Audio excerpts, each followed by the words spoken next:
So good evening. Welcome to the final class on the question paper analysis of UGC NET English, December 2021, Shift 1. And this is presented by Professor Academy, Chennai. So today we are going to look at the last 5 questions, 96 to 100. 96. Which two of the following writers does A.D. Hope address through his poetic responses in a book of answers? So you have 4 writers below. Capital A, Tolstoy, B, Dostoevsky, C, Malame, D, Goethe, right? And you have the options. Option A and C only, in the sense Tolstoy and Malame only. B, A and D only, Tolstoy and Goethe only. Then C, B and C only, Dostoevsky and Malame only. Then D, B and D only, Dostoevsky and Goethe only.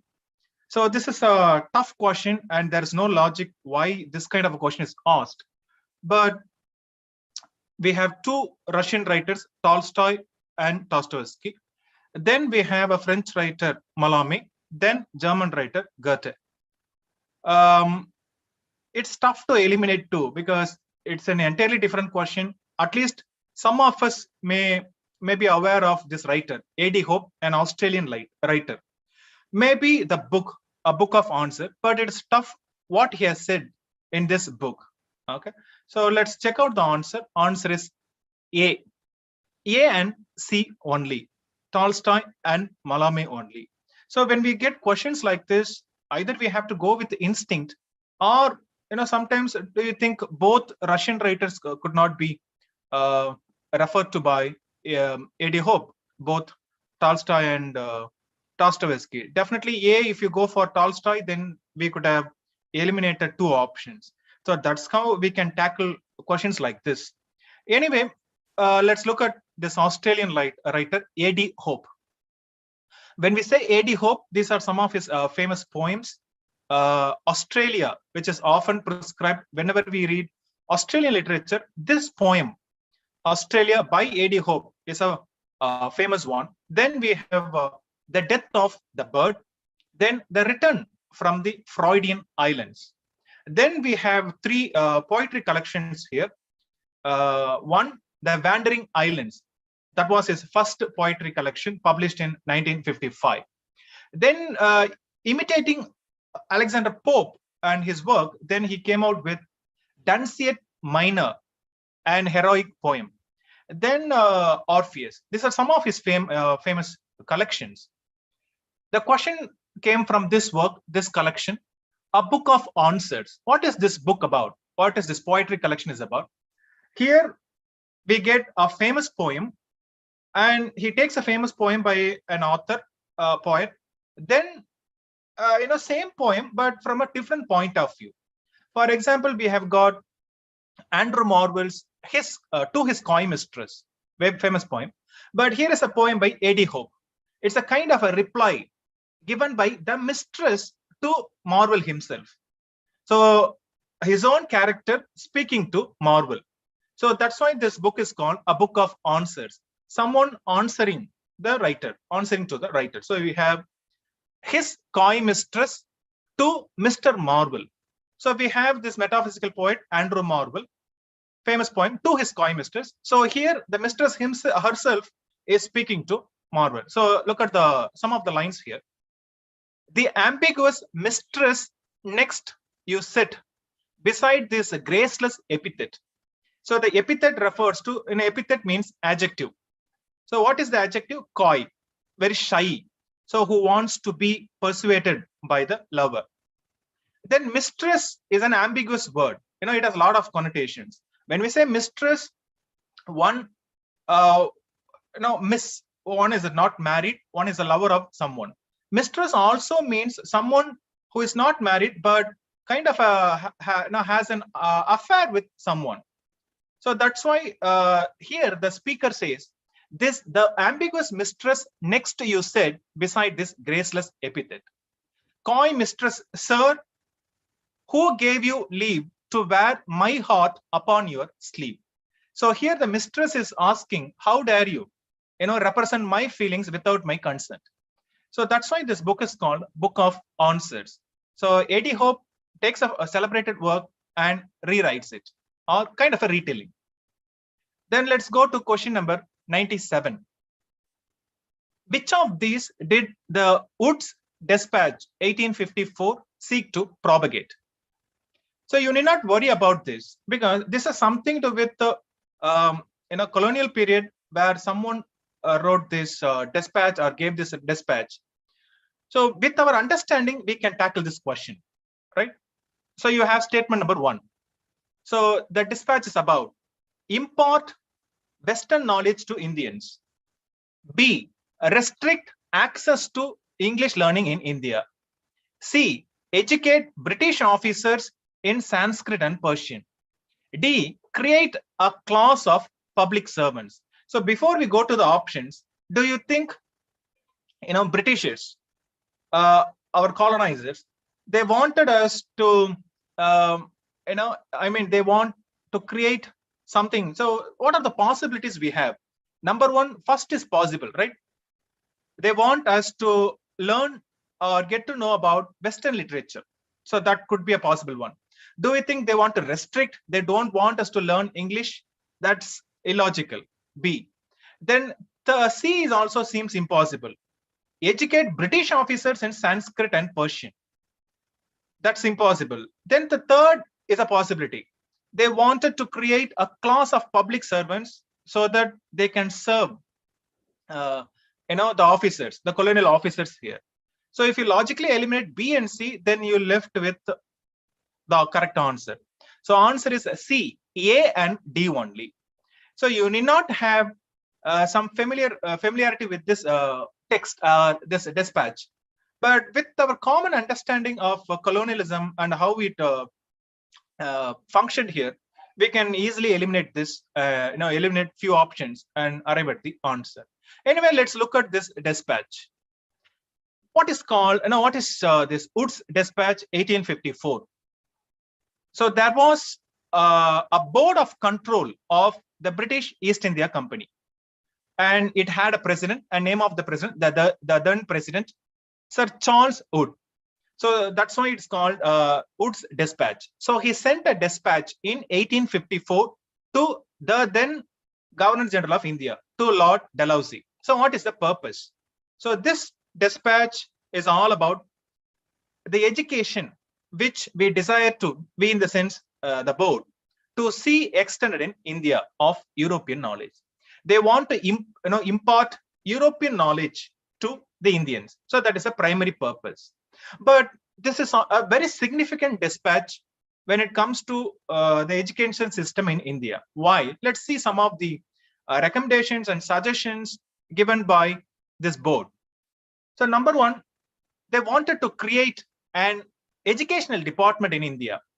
So as a kind of a machinery in the British government in several presidencies in India, right? So especially they want to create a university at Kolkata, then a university Bombay. Then they also recommended creating a university at Madras. And all these universities should be based on the London University, so which should be the model to create universities in India. So this is one of the famous suggestions given by that board.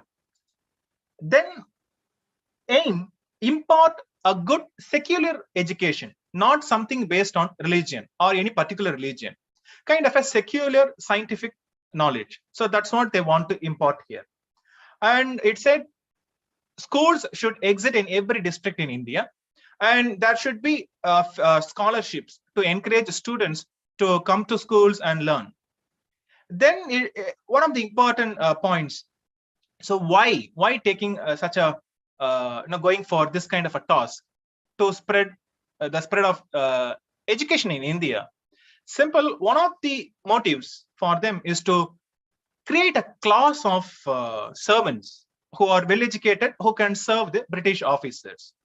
So they say, enabling you to obtain the services of intelligent and trustworthy persons in every department of government. But we should also appreciate this dispatch. Why? Because it gave importance to schools, universities, and also to female education in India. Then, in sum, 1854, this is the exact crux of Wood's dispatch. So the board said, we have declared that our primary subject is to extend European knowledge, number one, throughout all classes of the people, not just the elite or one caste. So that is very important. That's why this is still considered an important dispatch. It's not a particular section in Indian society, to everyone. So that's important. And number two, to extend European knowledge, not the knowledge that had been here provided to people. Then we have shown that this object must be effected by means of the English language. But there is a difference. So you can use the English language to impart this knowledge in the higher branches of instruction, in colleges and universities. But in the primary level, you can use vernacular languages of India to the great mass of the people. Or you can also use both, a kind of a bilingual means to reach out to these people. So this is the crux of Wood's dispatch. You can compare this with Macaulay's Minutes of Education, earlier one. So Macaulay gave a speech to the Parliament of England, so which is similar to this one. So what you can do, you can compare and contrast Macaulay's Minutes on Education, then Wood's dispatch. Then with this, let's go to question number 98. Which of the following statements is true of the working group set up by the University Grants Commission in 1978 to study the medium of instruction in higher education? So this question is connected to the previous one. Both talk about higher education in India, but this is by our own committee, our own commission, University Grants Commission. A, it argued that English as a highly developed language was best suited for India's industrial and scientific progress. B, it asserted that English had the potential to further polarize an already divided nation along socio-economic and intelligent fault lines. C, it observed that English need not be displaced as the medium of instruction through regional languages were quite ready to take over its functions. Then D, it recommended a quicker switchover of the medium of instruction from English to Indian languages. What do you think they could have recommended? Do you think it recommended a quicker switchover of the medium of instruction from English to Indian languages? That's impossible, in the sense it will take a lot of years and there will be protest. And there are also practical difficulties immediately switching from English to Indian languages.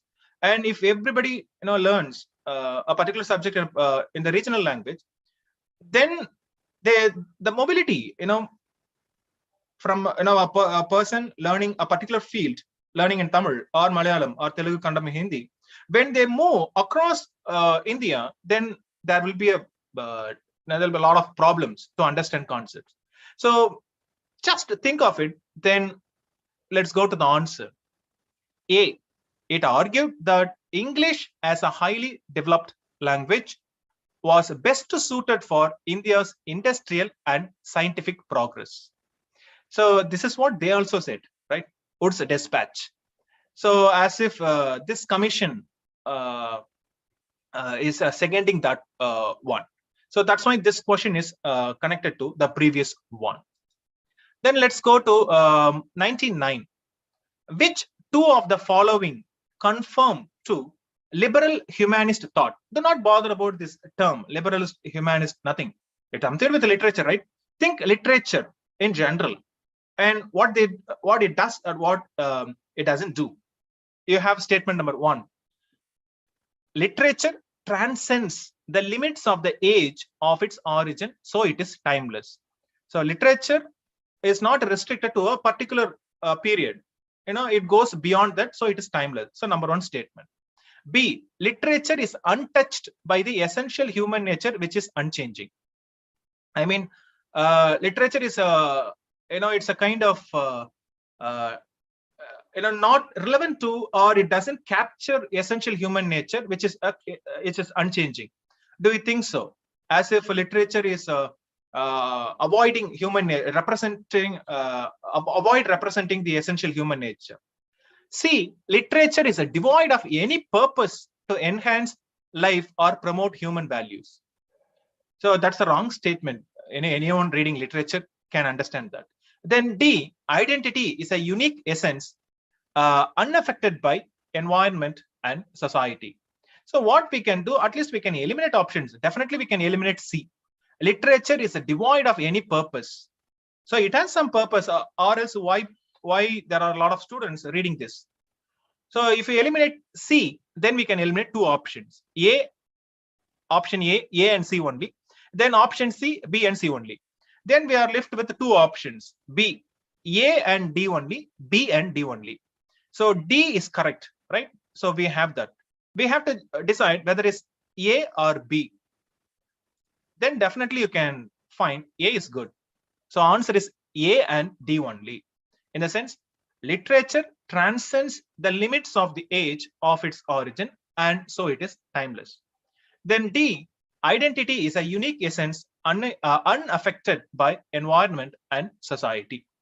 So the question is directly taken from this book, a very celebrated work, Peter Barry's Beginning Theory and Introduction to Literary and Cultural Theory. So from this book, they have taken this question.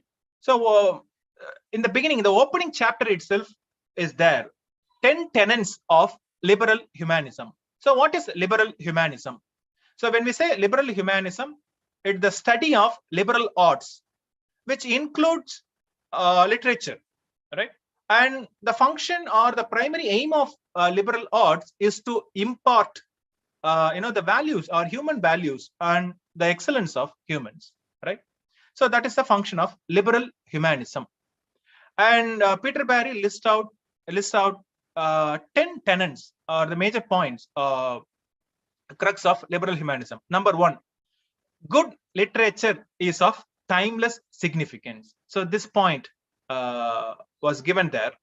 Then 2, the literary text contains its own meaning within itself. In the sense, literature is autonomous.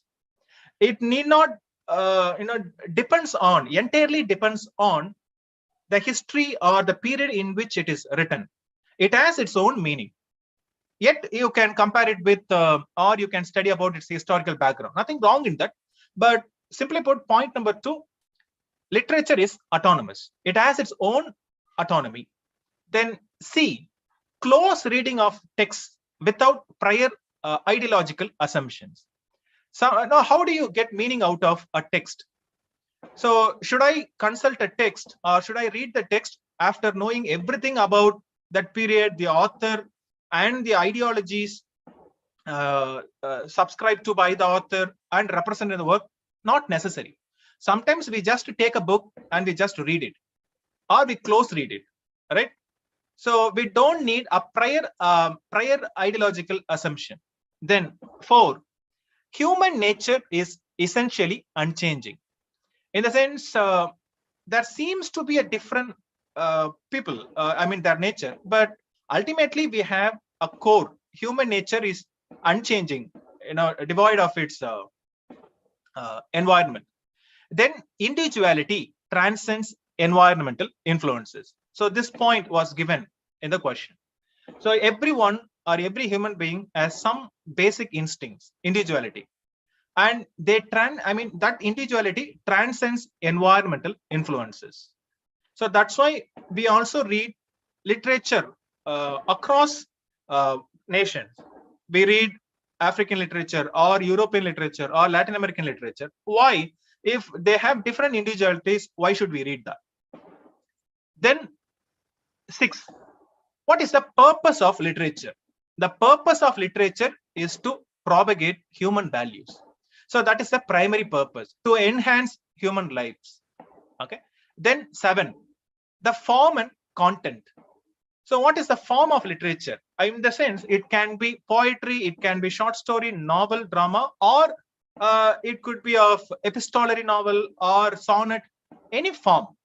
but the form and the content, what we represent, should be fused together. There should be an organic unity in that. Then point number 8, sincerity. Whatever we represent, whatever is represented, there should be some sincerity. If it should not be superficial, right? So you should know, or simply put, sincerity is all about the capacity for human compassion. That's what literature should put across to its readers.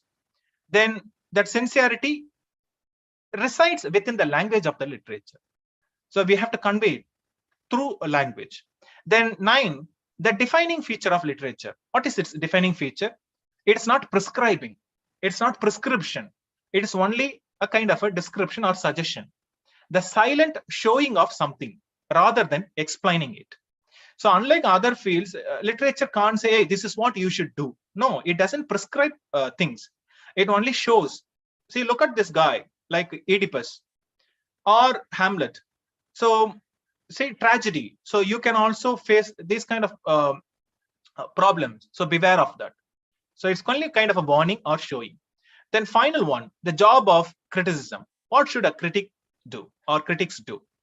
Critics' primary job, interpret the text. So they are the mediators between the text and the reader. Our interpretation or criticism, tries to bridge between the text and the reader, right? So these are the 10 tenets of liberal humanism or literature. Then we come to the final question of today's class and also this series. Question 100. Which two of the following are true according to the documentation style prescribed by the 8th edition of the MLA handbook?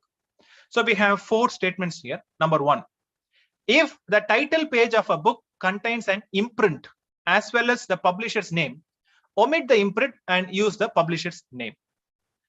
B, while giving a URL, copy it from the web browser but omit HTTP or HTTPS. Then C, if a quotation extends to more than 5 lines, set it off from the text as block intended an inch from the left margin.